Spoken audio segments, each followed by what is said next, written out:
the 10 attitudes for leadership development. Leaders are very unique people. They have a very simple distinction, and that is their thinking is different.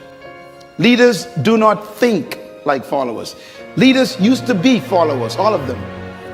If you want to be an impactful personality, you have to develop certain types of thinking and perceptions that change the way you see yourself and see the world. I call this the spirit of leadership. Now, there are only 2 animals on the planet that the Creator identified himself with. I've read hundreds of books, and that's my commitment. For the last 20 years, I've been reading 4 books a month. And that gives you an idea of how much reading I do. Because if you're going to become influenced in the world, you have to be a reader. And when I read the Bible, I was shocked to find that there are 2 animals that the Creator identified himself with. The first one is the eagle, and the second animal is the lion. And when I identified those 2 animals as his favorite to identify himself with, I recognized I better study these 2 animals, because if he is the leader of the universe and I want to be a leader on earth, I better find out the nature of these animals and also the attitude of these animals. And I discovered that both of them are the kings of their domain. The eagle is the king of the bird kingdom, and the lion is the king of the animal kingdom. Well, I want to talk about the lion today, even though I can do a session on the eagle, which is very important. But let's talk a little bit about the lion. The lion has what I call the spirit of leadership. And this word spirit here is referring to attitude. A leader has an attitude that makes him or her different from followers.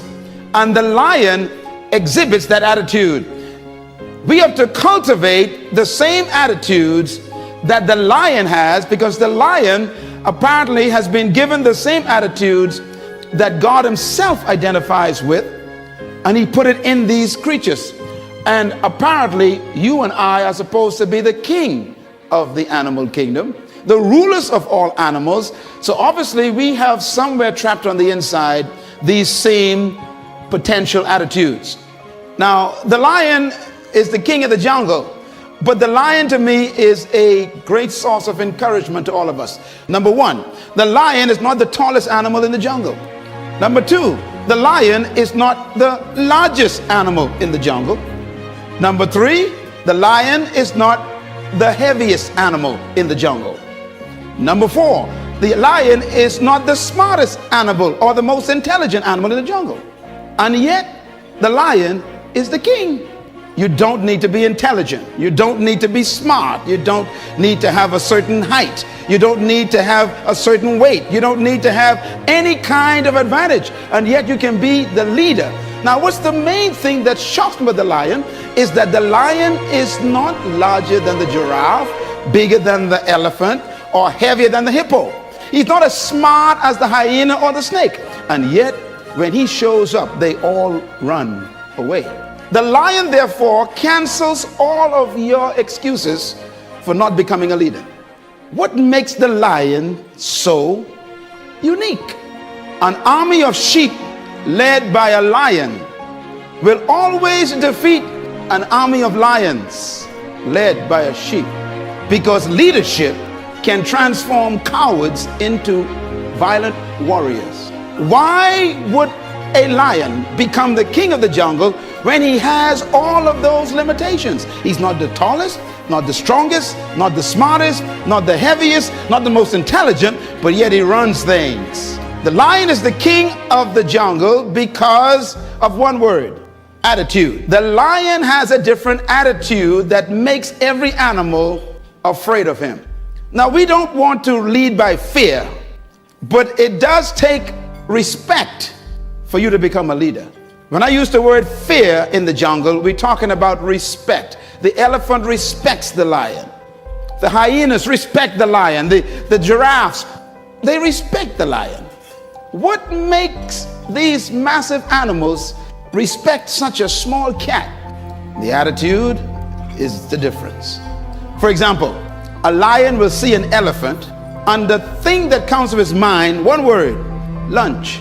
Now the elephant is 10 times the size of the lion, probably 50 times heavier, and has more power. One stomp of his feet could destroy the lion.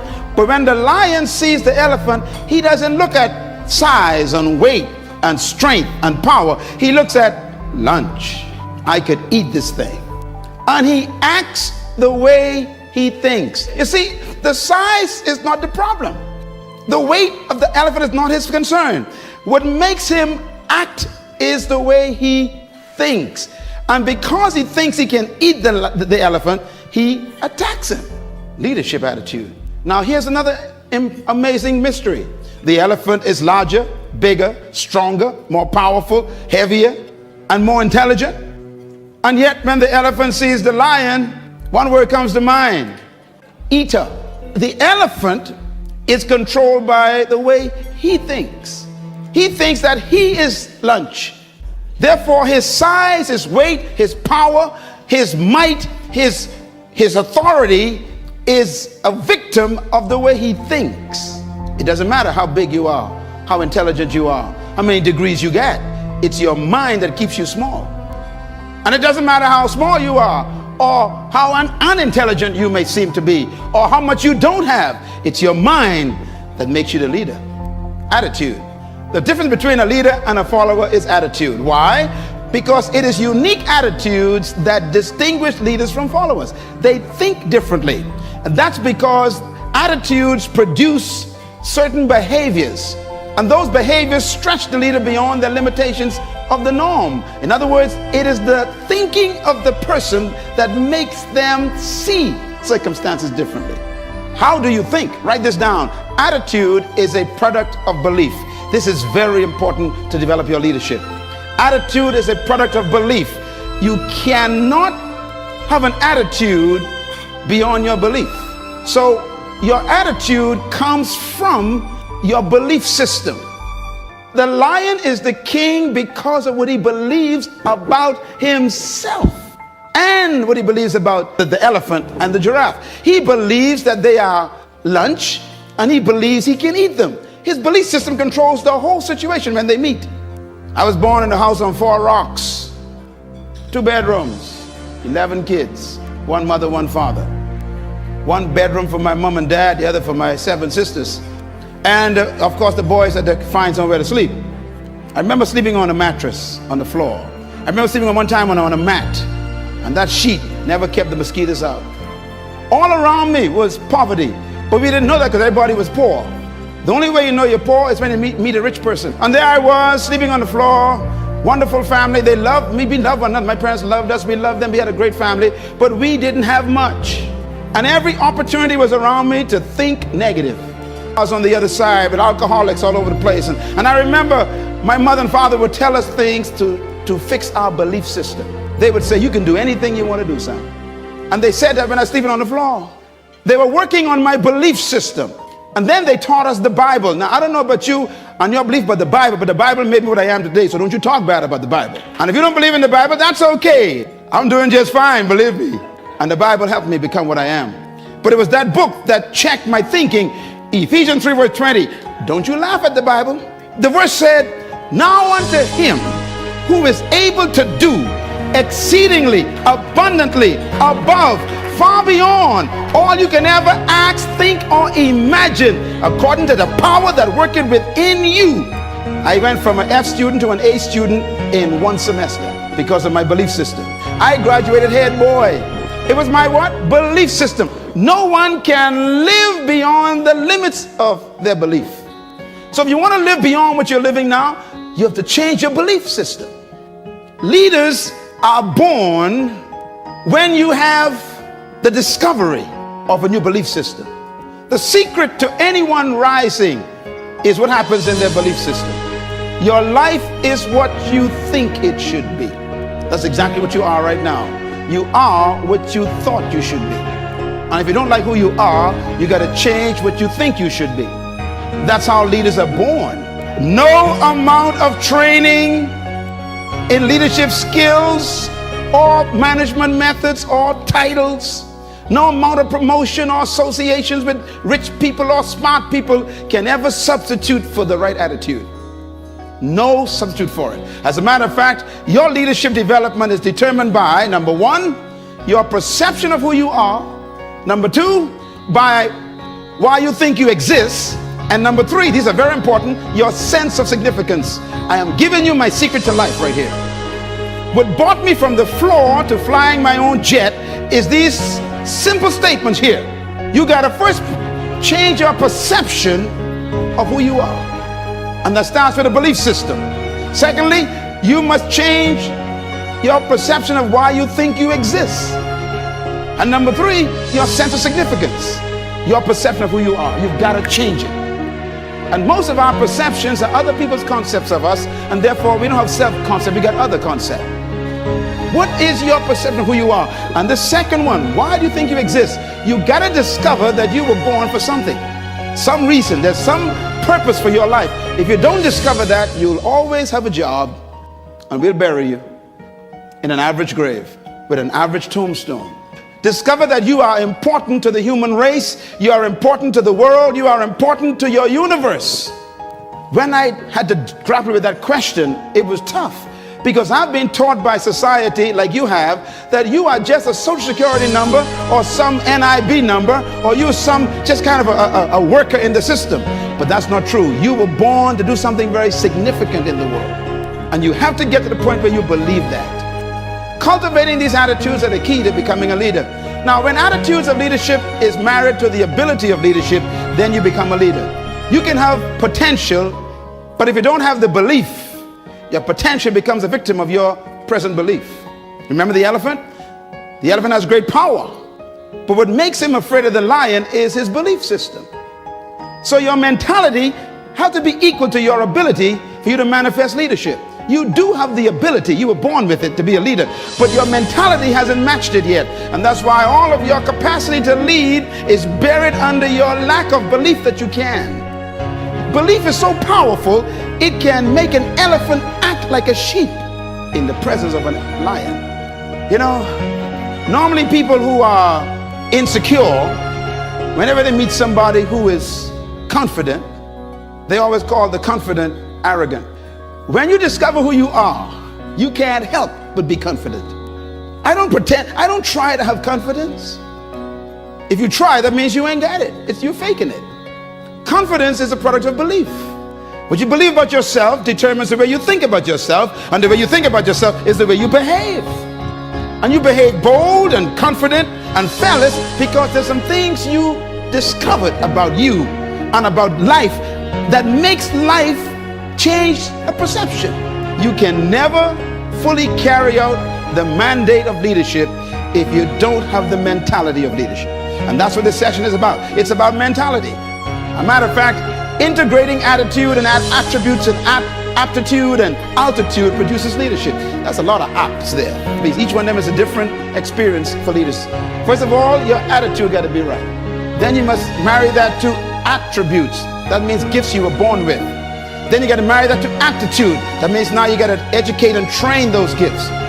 That's why you read and study and go to school, for your aptitude to be increased. And then your altitude means you got to change the level of associations you are in. You know, it's amazing. When you change your aptitude, you normally want to change your altitude. Leaders choose their friends based on their destination. And one of the keys to developing leadership is you have to appreciate the fact that no one is responsible for your life except you. I had to take charge of my life as a teenager. And at age 13, I discovered who I was. I became a problem to the whole family. My mom used to say to me, she'd say, you are a different boy. You are a different child. But something happened to me at age 13.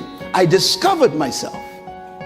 Different was simply meaning you don't think like the rest of the kids. That's all it means. And remember, thinking is belief system being exposed.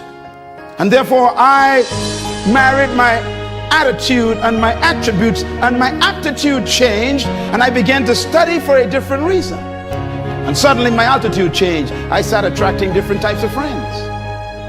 And by the way, You know, an eagle, this is the other animal that God identifies himself with. I studied eagles intensely. I got a whole series on eagles because you must study to understand life.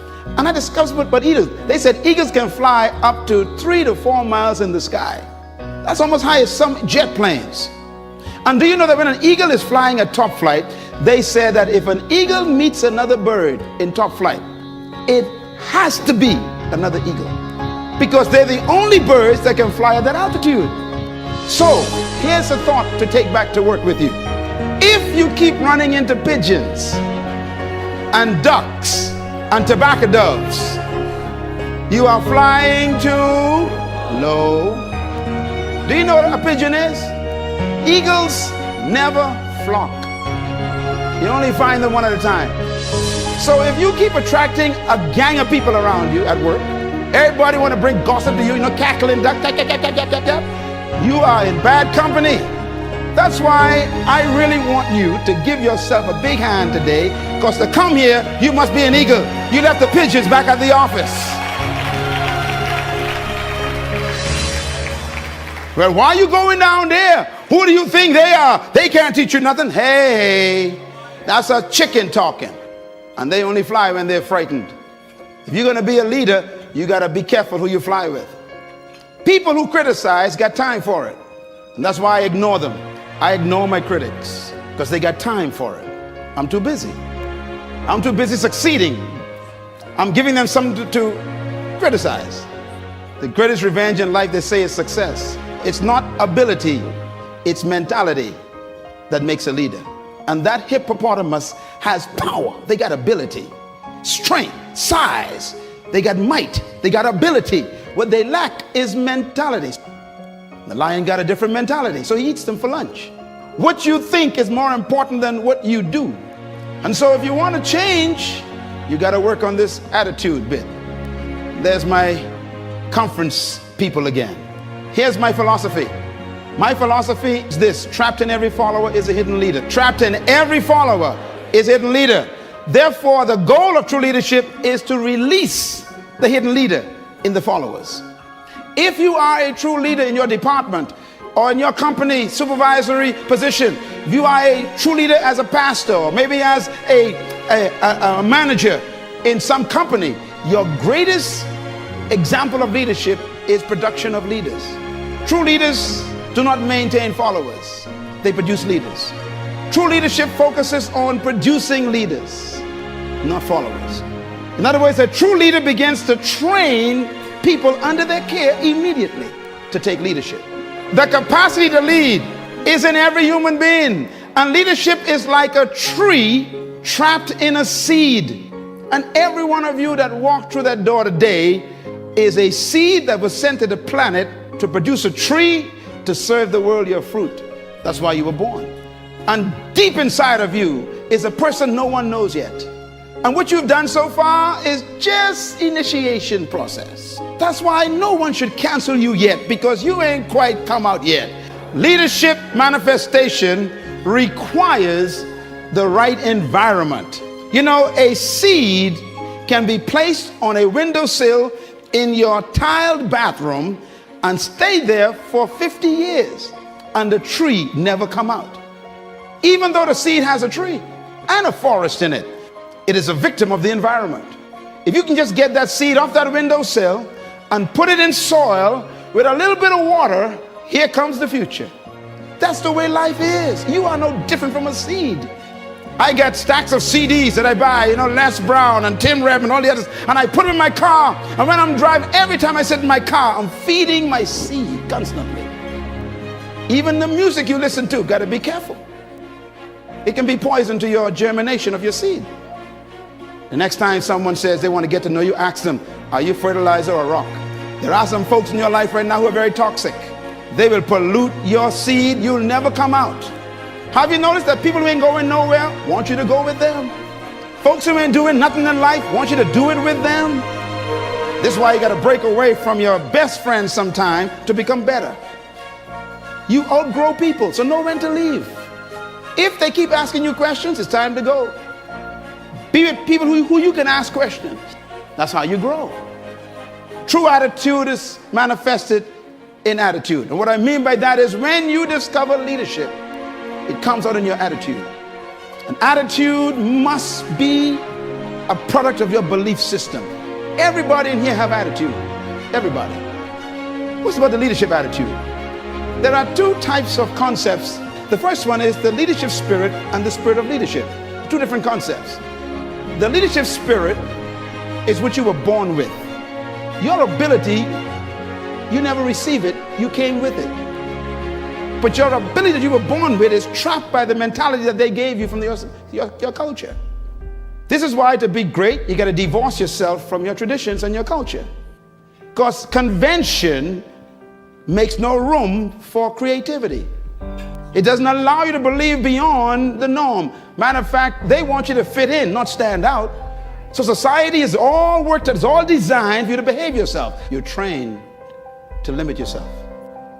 Isn't it amazing that you buy a car that can travel 150 miles per hour, 180 miles per hour, and then the same country that sells the car to you puts up a sign, 50. No, you never thought about that. That's a problem. Yeah, see, Ford Motor Company makes the car to make 180, and then they make sure you only can travel 50.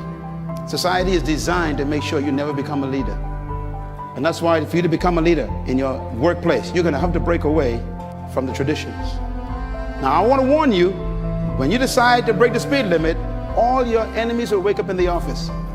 Every critic that you thought was your friend will suddenly come alive, because people don't want you to leave them in their nothingness. You can't lead from behind. That's why sheep are not leaders. They follow the sheep hips in front of them. But when you're out front, ain't no hip to follow. You got to design your course. And that takes boldness and risk. It takes all kinds of challenging commitment to decide where you want to go in life out front. Having the leadership spirit means that you are naturally created to lead. But the mentality is what wakes it up. Some of you in this room look just like that. You are powerful, but they got you in the bush. The social environment is just making you afraid to come out and take what's yours in life. You are the way you see yourself. Do you think you're a grasshopper? The elephant actually thinks it's a meal for a cat. The mindset of a leader is what changes his attitude toward life and himself. The spirit of leadership refers to attitudes, mentality, and mindset. And that's been the key to all great leaders. And sometimes that spirit comes forth under pressure. Many leaders in history are products of circumstances that force them to think differently. That's what makes them emerge as leaders. The spirit of leadership is a mindset. It dictates your motivation. It is revealed in your response to your environment. The spirit of leadership is a perception of yourself and the world. How do you see the world? The spirit of leadership is your convictions that regulate your thoughts about yourself and people. The spirit of leadership is your personal, private philosophy of life. How you think about life and yourself. The spirit of leadership is your thoughts about oneself and one's environment. It is your belief system which controls your behavior. The spirit of leadership is the source of your action, which determines the response and how you interpret the world. This is very important. I see the world differently from most people because of my belief system, which becomes my attitude creator. So I don't panic over nothing. I don't panic. Panic is a product of a certain belief system, and therefore it is your mental conditioning. Success keeps the right company all the time. You have to nurture yourself so that you can produce the right attitudes. And nurture means to feed yourself the right information. We are what we think, and we become what we continue to think. You tell your kids, go read the book, go read your homework, and then you watch TV. They're confused. Your kids will value what you value. If you value TV, they're going to hate books. If they watch you always reading books, they're going to turn the TV off, because whatever mom and dad values and mom and dad are doing well, that must be what we should do too. So our kids fell in love with books. My house is full of books. I'm beginning to run out of the house because you become what you think. You cannot rise above the plane of your mental conditioning. So I got to constantly keep feeding my mentality. I have to work on it so I can work up my altitude of mentality. To change your life, you must change your mind. And this is why the heart of leadership is working on the way a person thinks. Here, the most important thing to write down: 7 principles of true leadership. Number one, true leadership is inherent in the human spirit. You have to believe that first. Every human being possesses the capacity to be a leader. Whether they die as a follower is a choice. Number two, true leadership cannot be taught. It must be discovered. Number three, true leadership is self-discovery. And number four, true leadership is serving your gift to the world. Everyone in this room was born with a specific gift. Some of you got two of them. Don't try and develop all of your gifts. Focus on one. Make it your primary gift. And then refine it. And then serve it to the world. It is your gift that makes you valuable, and serving it is your responsibility. And the better you serve your gift, the greater leadership you achieve. So whoever can serve that gift more effectively, they become the greatest in the group. No one came to earth without a gift. The problem is we try to take other people's gifts and make them ours. If you become an imitation, you're going to be broke. You need to find your gift, your strength, your unique power. And you need to take that and say, I'm going to become this, and then serve it to the world. And that's your leadership born that day. We've all been taught to be employed, not deployed. And so they always tell you, go to school, get an education so you can get a job. They never say stay in school so you can own a business. They don't even think that way. It doesn't even cross, your parents don't even think that way. And so you follow the convention of the community. And I'll never forget the meeting when I went to Malaysia to speak. I was speaking at the largest Sony plant. I had 2 days with them. The first day I spoke to all the managers, all the CEOs. I was the speaker to train them. There was Chinese and Japanese and Singaporeans. All these folks were there in Malaysia working for Sony. And I had to do training there for management development and leadership training for the whole day. The third day, the president of that particular firm called me up and he says, our CEOs and our executives are so impressed by you, we want to take you for lunch. We want to talk to you some more. And they were picking my brain, man. They were taking notes, asking me questions, keep writing stuff. And all of a sudden it hit me, wait a minute. All these guys are millionaires, man. Every Chinaman I know owns a business. And here I am in the heart of Asia, where they come from. And I said, sir, pardon me, I have a question that I need you to answer. And they looked at me. I said, tell me, how come everywhere you go, no matter where it is, you go to the lowest ghetto in the heart of the township and you end up owning a business? Can you tell me what is your secret? And they looked at each other and they laughed.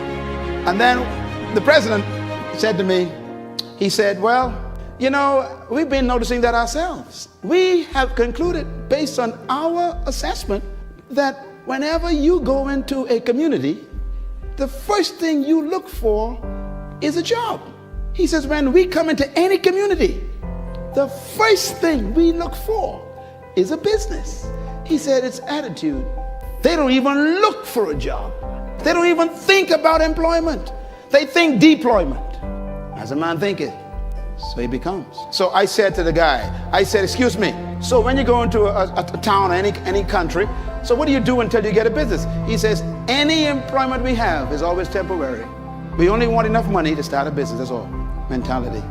Number 6, true leadership is self-manifestation. You become a leader when you discover who you are and decide to become it. True leadership is self-manifestation. Your leadership is not ahead of you, it's trapped within you. You are so great, it's amazing. But the environment won't allow you to become it. Sometimes our past can hold us back. Mentality just don't allow you to step out and take a risk. What you're doing now, it's not what you could do. Whatever you're impressed with, God's disappointed in. Stop waiting for everything to show up before you start.